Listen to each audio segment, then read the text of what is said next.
Tren thrifting kini semakin menjamur di berbagai kalangan, terutama anak muda. Gaya hidup ini dianggap tidak hanya hemat, tetapi juga memberikan sentuhan unik dengan pakaian bergaya vintage dan brand ternama yang harganya jauh lebih terjangkau. Namun, di balik popularitasnya ada berbagai kontroversi yang menyelimuti dunia thrifting. Dari dampaknya pada industri pakaian baru, hingga polemik regulasi pemerintah yang melarang impor pakaian bekas.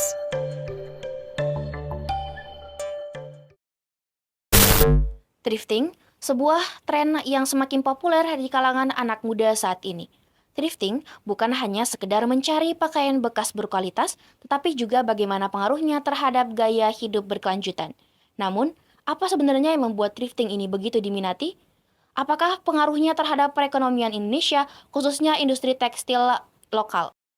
Dalam investigasi kali ini, kita bersama-sama membahas lebih lanjut tentang fenomena ini dari berbagai macam narasumber terpercaya, mulai dari pemerintah, pemilik usaha, dan juga penikmatnya. Mari bersama-sama kita ungkap tuntas fenomena ini. Aturan pusat, aturan yang lebih tinggi, kita di daerah tidak mengatur, tapi aturan yang lebih tinggi itu dilarang. Tapi kenapa akan bisa ada di Bali? Kenapa akan bisa ada di Makassar, Surabaya, akan bisa ada di Jakarta? Berarti orang-orang yang berkepentingan di dalam hal barang masuk, apa saja voluntar. Kalau yang instansi yang berhubungan yang barang masuk keluar itu, kenapa sampai bisa ada di dalam Indonesia? Kalian agak coba. Itu tidak selamanya pedagang itu disalahkan, ya kan? Karena dia ambil di Indonesia sendiri, bukan diambil dari luar Indonesia. Untuk khusus Ambon ya, dan saya tahu kalau soal di Surabaya, soal di Jakarta, dan soal di Bali. Berarti di tempat-tempat itu yang lemah, kan dia harusnya cegah dari situ. Kalau memangnya begitu kan semua Jakarta juga ada apa cakar bongkar. Di mana-mana ada cakar bongkar. Tapi yang di satu sisi kata orang pemerintah, kasihan pedagang yang jual pakaian jadi yang baru, kan mahal tuh. Kalau beli baju jadi yang keluar dari pabrik itu bisa 200-an ke atas. 200 orang bisa dapat beli baju cakar bongkar berapa buah? Bisa 4-5. Dia pilih mana? Pasti dia pilih yang cakar bongkar. Gitu. Itu berbagai sisi yang ketemu lihat. Ya. Jadi satu sisi aturan ada, tetapi satu sisi lain juga tuh pemerintah berdiri di antara itu.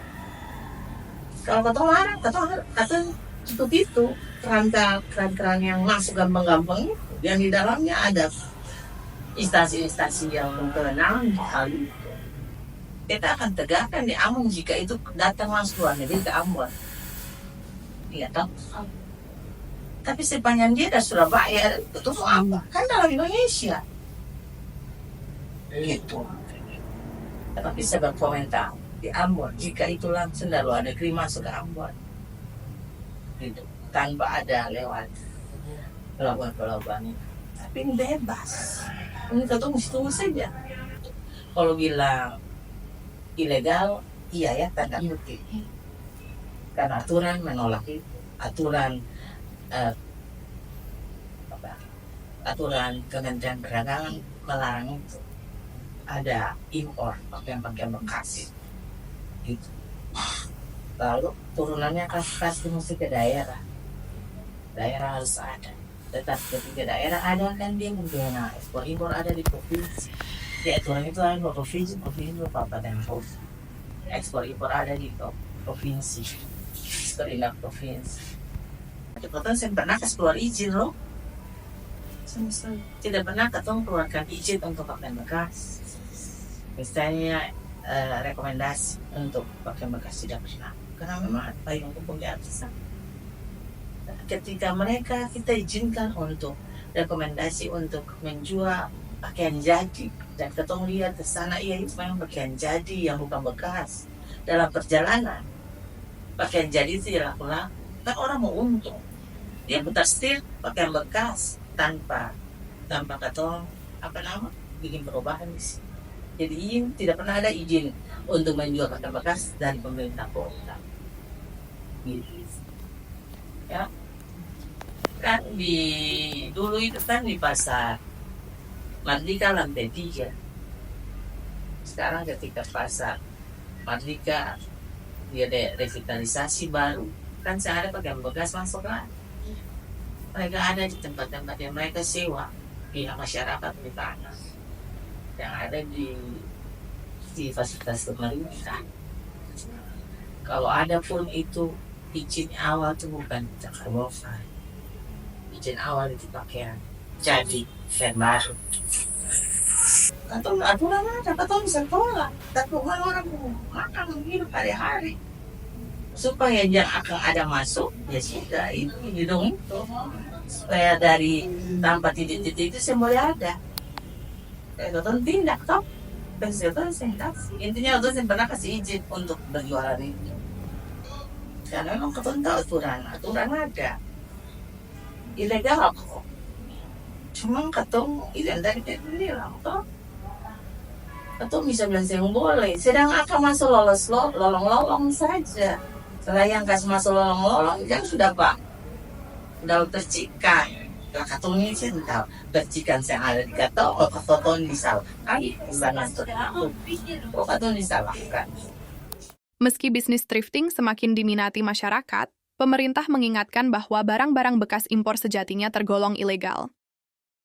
Pemerintah tidak memiliki wewenang langsung dalam mengatur masuknya barang-barang ini, karena pengawasan sepenuhnya berada di tangan pihak terkait. Namun, di sisi lain, pemerintah juga melihat perjuangan para pedagang thrift yang mencari nafkah dari tren ini. Situasi ini menjadi tantangan besar dalam menyeimbangkan regulasi yang ada dengan kebutuhan masyarakat. Lalu, seperti apa realita di lapangan bagi para pedagang thrifting? Simak pandangan mereka dalam rekaman berikut ini. Perkenalkan, nama saya Elhaya Al-Fatih. Kalau usaha ini mulai dari tahun 2020 akhir. Itu bertepatan saya masih KKN, itu melihat thrifting ini sebagai suatu hal yang bisa mendapatkan cuan. Dari situ mulai online, turun di pasar, lihat-lihat barang-barang yang masih layak dipakai, terus mulai usaha dari situ. Karena mau sarjana, takut ditanya kapan kerja dan sebagainya, itu dimulai dari situ. Mulai turun pasar, lihat barang-barang yang masih dipakai, terus lanjut jual online, dicuci, di packing dengan baik, terus dijual, dan sampai sekarang mulai dengan offline, punya toko digital.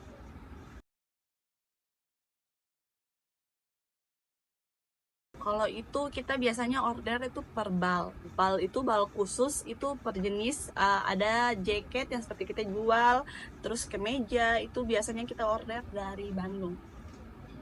Kebanyakan yang tahu itu dari luar negeri, biasanya dari Korea, Jepang. Tapi rata-rata kita tuh ordernya tuh bal per ada tuh kalau di sini bal yang kita order itu biasanya ada beberapa jenis, ada dari Korea, ada dari Jepang, ada dari Australia, dari Amerika. Jadi biasanya ditawarin untuk mau bal apa gitu, bal untuk Korea atau Jepang atau itu untuk sebagainya, dari asal muasal itu hanya data spesifiknya. Oh iya, itu tahun kemarin tuh kita sangat berdampak untuk pasar sendiri, karena beberapa minggu bahkan bulan itu bal-bal ditahan dan kita tidak bisa order.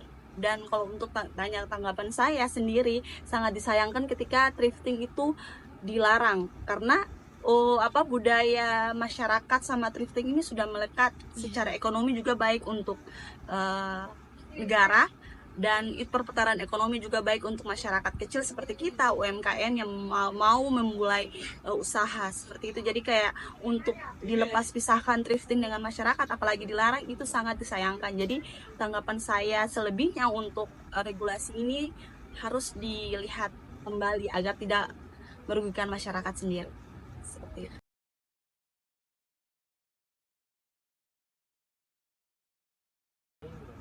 Kalau itu sih sudah kembali ke pemerintah sendiri sih. Tapi kalau bagi kita sebagai pedagang kecil untuk hal thrifting pakaian bekas ini, mau langkah baiknya saja biar tidak dikata bahwa ini barang-barang yang ilegal. Dari para pedagang thrifting, kami mengetahui bahwa sebagian besar barang yang mereka jual berasal dari supplier tertentu yang tidak selalu transparan tentang asal-usulnya. Bagi mereka, bisnis ini adalah upaya mencari nafkah di tengah minat masyarakat yang tinggi terhadap barang thrifting. Namun, bagaimana pandangan para penjual pakaian baru terhadap regulasi ini dan dampaknya pada usaha mereka? Mari kita dengar pendapat mereka. Beta berjual 3 tahun yang lalu setelah beta punya anak lulus dari sekolah SD, lalu sekarang beta punya anak SMP. Iya, kalau menurut saya itu kita berjual barang toko ini barang baru. Memang harganya sedikit mahal.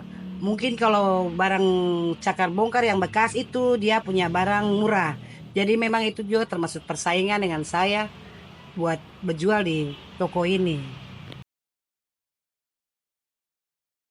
Iya, kalau par beta itu cakar bongkar itu semua itu tantangan par beta karena kalau toko ini kita beli barangnya itu kan lusin, grosir. Jadi barangnya akan seperti itu saja sama, cuma beda-beda warna. Tapi kalau di cakar bongkar itu kan, di barang bekas itu, baju-baju bekas, itu bermacam aneka ragam, unik, yang segala dia punya corak, merek semua akan beda-beda. Itu saja tantangan per beta. Oleh karena itu, beta harus mencari pakaian-pakaian yang menarik dan unik untuk konsumen bisa memilih beta pun pakaian. Ya, saya setuju dengan barang yang diimpor ke Indonesia ini dilarang karena kita tidak tahu barang pakaian ini bersih, steril atau tidak, kita tidak tahu. Makanya saya lebih memilih untuk menjual pakaian-pakaian baru dan kualitasnya baik buat konsumen. Nah, itulah yang beta mau bilang. Pasokan dari barang-barang dari luar itu lebih dipersedikit karena biar kita punya barang-barang lokal itu akan lebih laku dan laris. Bagi pengusaha pakaian baru, kehadiran pedagang thrift dianggap sebagai tantangan besar yang memengaruhi daya saing di pasar. Maka tak heran, mereka mendukung penuh aturan pemerintah yang melarang impor pakaian bekas. Menurut mereka, kebijakan ini penting untuk melindungi pasar pakaian baru, sekaligus memastikan keberlangsungan usaha mereka. Namun, bagaimana pandangan para penikmat thrift terhadap tren ini dan regulasi yang ada?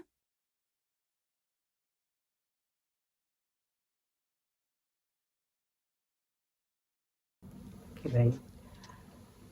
Pertama kali saya mengenal thrift itu semenjak saya duduk di bangku perkuliahan semester 2. Dan alasan saya menyukai thrift itu karena yang pertama mungkin harganya hemat, kedua ramah lingkungan, dan juga banyak variasi dari pakaian-pakaian thrift. Menurut saya thrifting ini juga jadi salah satu alternatif untuk bagaimana kita menghemat budget. Yang kedua juga ramah lingkungan, dan yang ketiga pakaian thrift itu variasinya banyak, jadi kita nggak pakaiannya tidak pasaran, sebenarnya seperti itu.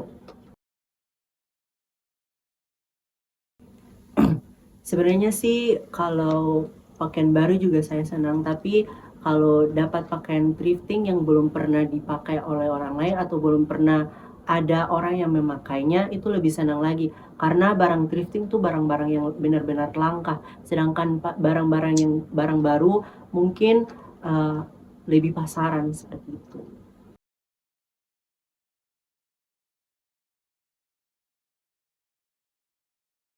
Ya, saya pernah mendengar hal tersebut dan menurut saya penting sekali untuk pemerintah bersosialisasi kepada masyarakat karena gunanya untuk yang pertama tadi telah disebut yang sudah saya sebutkan sebelumnya, persoalan lingkungan, ramah lingkungan, dan juga persoalan kesehatan.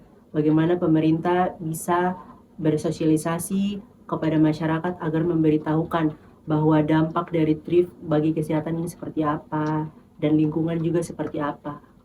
Mungkin seperti itu.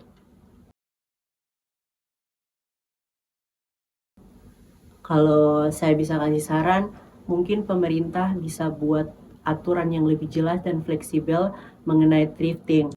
Terus juga soal pakaian yang layak dipakai dan yang tidak berbahaya. Dan juga terkhususnya untuk masalah pakaian yang berkaitan dengan masalah kesehatan dan lingkungan. Mungkin seperti itu. Bagi para penikmat thrifting, pilihan ini bukan sekedar soal harga yang murah, tetapi juga bagian dari gaya hidup berkelanjutan. Dengan memilih pakaian bekas, mereka merasa berkontribusi untuk mengurangi limbah industri fashion sambil mendapatkan gaya vintage yang unik, bahkan kadang pakaian branded dengan harga terjangkau. Namun, mereka juga menyadari pentingnya aturan yang jelas dari pemerintah. Harapannya, regulasi tentang thrifting bisa lebih fleksibel, dengan menetapkan standar khusus untuk barang impor agar tetap aman bagi kesehatan dan lingkungan. Tak hanya itu, mereka berharap ada dukungan pemerintah berupa perizinan dan pelatihan bagi pelaku usaha thrift agar bisnis ini bisa lebih terorganisir dan berdaya saing.